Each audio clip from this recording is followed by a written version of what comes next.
Hello বন্ধুরা, কেমন আছেন সবাই? আশা করি সবাই ভালো আছেন। আজকে গল্প তুই আমারই থাকবি, লেখিকা ইরশাদ জাহান ফারিয়া, পর্ব 36, প্রথম অংশ।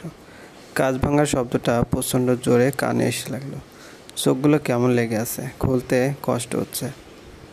মাথার প্রচণ্ড ব্যথা, তাও ধীরে ধীরে কোনো মতে চোখ খুলে নিজেকে অন্ধকারে একটা জায়গায় আবিষ্কার করলাম। নড়েচড়ে উঠতে বুঝতে পারলাম আমি গাড়িতে, কিন্তু গাড়িটা অচেনা ঠেকলো আমার কাছে। হতভম্ব ভাবটা কাটিয়ে উঠতেই সব কিছু মনে পড়ে গেল। মাথাটা জাড়া দিয়ে সোজা হয়ে বসতেই সামনে কারো চিৎকার শুনতে পেলাম। গাড়ির জানালা দিয়ে বাইরে তাকিয়ে ফ্লোরোসেন্ট আলোয় দেখলাম হারহাম ভাইয়ার সেই বন্ধুটা। নামটা এই মুহূর্তে কিছুতেই মনে পড়ছে না আমার। পাশ ফিরতে দেখি হাতে ইয়া বড় একটা রড নিয়ে আবরার গুন্ডা ওর হাতে আঘাত করলো। আর রাফাত, মনে পড়েছে এই গুন্ডার নাম রাফাত ছিল। যাই হোক, রডের আঘাত পেয়ে শয়তানটার হাত ভেঙে গেল। চিৎকার করে বেটা নিচে বসে পড়লো। আবরার ওকে আবার একটা লাথি দিয়ে 2 হাত দূরে ফেলে দিয়ে রড দিয়ে ইচ্ছামতো পায়ে আর পিঠে বাড়ি দিতে থাকলো। রেগে মেগে উনি ফায়ার হয়ে গিয়েছেন। আমি তাড়াতাড়ি গাড়ি থেকে নেমে ওনাকে গিয়ে ধরলাম। বললাম, ওনাকে এভাবে মারছেন কেন? উনি কিছু না বলে আমার দিকে তাকিয়ে আবারও রাফাতটাকে মাটি থেকে তুলে গালে প্রচণ্ড জোরে 2-2টা থাপ্পড় মারল। আর তাতে রাফাতটার গাল কেটে রক্ত বের হয়ে এলো। আমি অবস্থা দেখে রেগে ওনাকে টেনে একপাশে এনে একটা থাপ্পড় মেরে বললাম, কি পাগল হয়ে গেছেন নাকি? এভাবে কেউ মারে? ও তো মরে যাবে। মরে গেলেই ভালো, ওকে আজ মেরেই ফেলবো। কিন্তু কেন?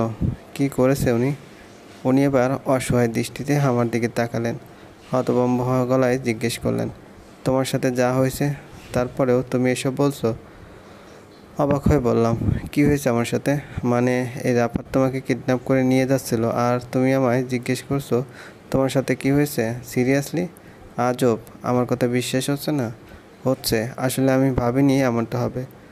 ওকে আজ মেরে ফেলবো। ওর লুচ্চামো স্বভাব যদি আজ না ছাড়ায়, তাহলে আমি আবরার চৌধুরী না। বলতে বলতে তেড়ে যেতে লাগলো ওর দিকে। আমি ওনাকে পিছন থেকে টেনে ধরে বললাম, এসব না করে ওকে পুলিশের কাছে দিয়ে দিন। উনি ভেবে বললেন, পুলিশকে তো বলছি, ওরা আসছে, বাট ওকে তো একটু পিটাতে হবে, নইলে রাগটা মিটবে না। বলে উনি জোরে জোরে নিঃশ্বাস নিতে লাগলেন। তারপর ঘুরে রাপারটার কাছে গিয়ে দিলেন আরেকটা লাথি ওর পিঠ বরাবর। তাতে ও লুটিয়ে পড়ল একটা পাথরের উপর। তাতে ওর মাথা ফেটে গিয়ে অজ্ঞান হয়ে গেল। কিছুক্ষণের মধ্যেই রাঙ্গামাটি থানা থেকে পুলিশটা এলো। এসে অজ্ঞান অবস্থায় রাফাত শয়তানটাকে ধরে নিয়ে গেল। এইসব আজগুবি ঘটনায় আমি বেশ বিরক্ত হলাম। প্রায় মধ্যরাত হতে চলল। পাহাড়ের ভাঁজে ভাঁজে গাপটি মেরে বসে আছে ঘন অন্ধকার। দু চোখ ঘুমে লেগে আছে। মাথায় 101টা চিন্তা ঘুরপাক খাচ্ছে। কিন্তু তার হলো কই? আমার ভাবনায় এক বালতি পানি ঢেলে দিয়ে আপনার গুন্ডা আমার হাত ধরে টানতে লাগলেন। আরে, কি হচ্ছেটা কি? কিছু হচ্ছে না। তুমি এত রাতে রিসোর্টের বাইরে এসেছো কেন? আমার ইচ্ছে তাই। আপনাকে বলতে আমি বাধ্য নই। যেখানে ইচ্ছে সেখানে যাব। তুমি জানো ও তোমার কিডন্যাপ করতে এসেছিল? বুঝেছো তুমি? গলা ফাটিয়ে বলল উনি। বাই দ্য ওয়ে, আপনি এসব জানলেন কীভাবে? এখানে আসলে বা কীভাবে? আর আপু, ভাইয়া, আনিকা ওরা এসব জানে? শুনে কিছুক্ষণ ঘুম মেরে বললেন, না, ওরা কেউ জানে না। এত রাতে ওদের ডিস্টার্ব করার ইচ্ছে হয়নি। আর রাফাত নিজেই আমাকে ফোন করে বলেছে যে ও তোমাকে কিডন্যাপ করেছে। আর আপনি নায়ক সেজে আমাকে বাঁচাতে চলে এসেছেন। করো এমনিতেই, এখন চলো বলে আমার হাত ধরলেন। আমি দিকে আর একবার হাতের দিকে তাকিয়ে মুখ অন্যদিকে ফিরিয়ে নিলাম। ওনার প্রতি আমার রাগ নেই, এটা আছে সেটা অভিমান, এক আকাশ সমান অভিমান। ওনার প্রথম করা খারাপ আচরণগুলো আমার মনে দাগ কেটে দিয়েছে। গভীর চেয়ে কোনো কারণ ছাড়াই আমি ওনার সাথে খারাপ আচরণ করছি। এখনো ঠিক তাই হচ্ছে। অভিমান, প্রচণ্ড অভিমানে আমার মাথা ছিঁড়ে যাচ্ছে। তারা মনে এনে বললাম, হাতটা ছাড়ান। তাকিয়ে বললেন, কেন? ভালো লাগছে না তাই? রেগে রেগে বললাম, পাগল পেয়েছেন আমায়? দেখে উনি হাত ছেড়ে দিলেন।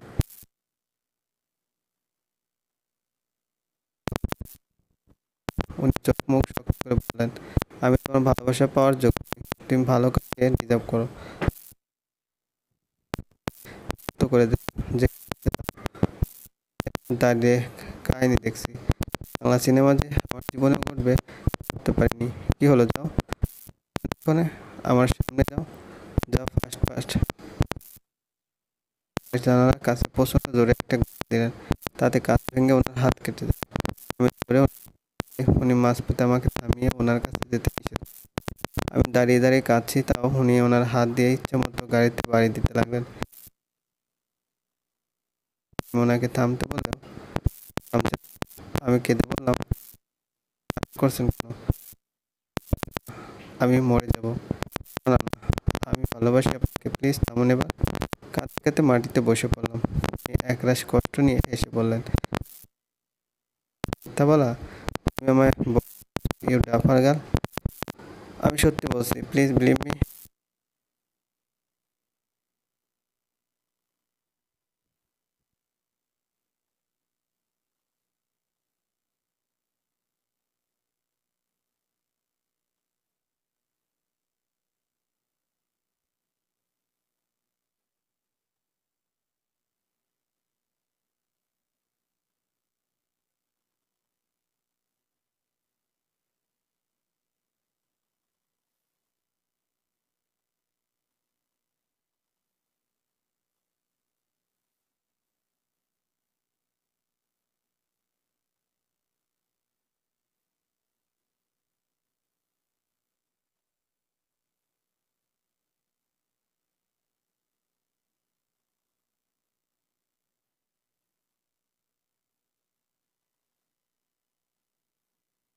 তুমি কিছু বলার আগে ওনার ঠোঁটে চুমু খেলাম গভীরভাবে।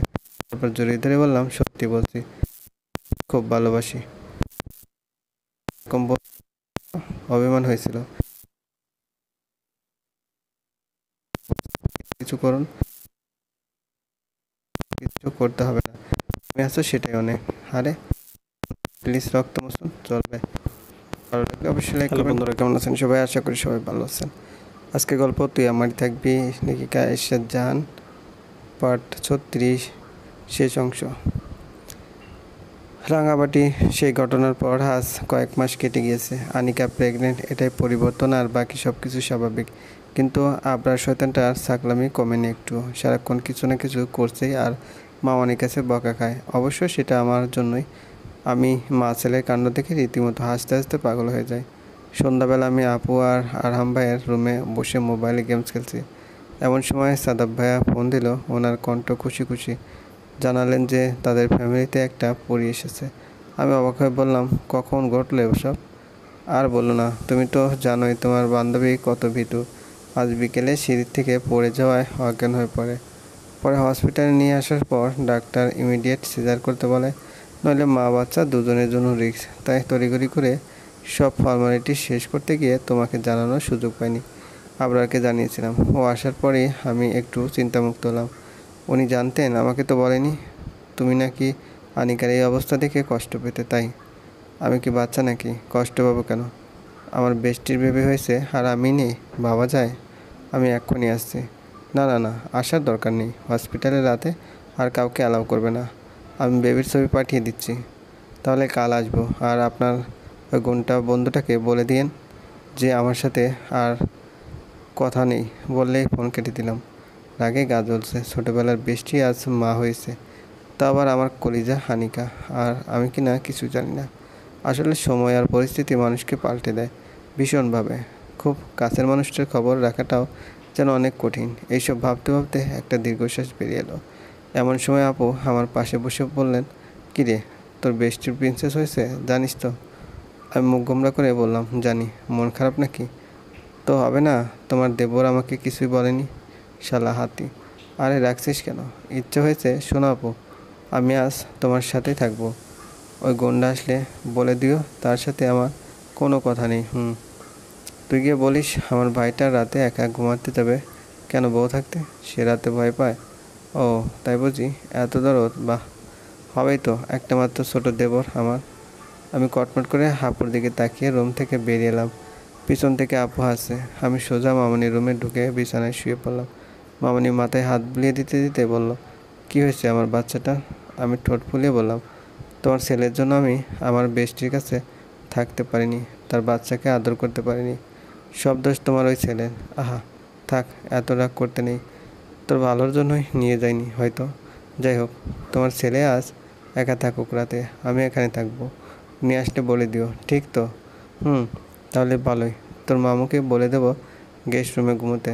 বলে দিও, বিশেষ করে তোমার ছেলেকে। এই কথা বলতেই আবরার মিয়া হাজির, দরজায় ঠেস দাঁড়িয়ে, দু হাতে বাস করে আমার দিকে তাকিয়ে বললেন, তাই নাকি? কিন্তু আমার যে একা থাকতে ভয় করে। আমার বউকে তো আমার লাগবেই, না হলে আমার ঘুম আসবে না। একটু রোমান্স টোমান্স তো ব্যাপার আছে। ওনার কথা শুনে আমার চোখ বড় বড় হয়ে গেল।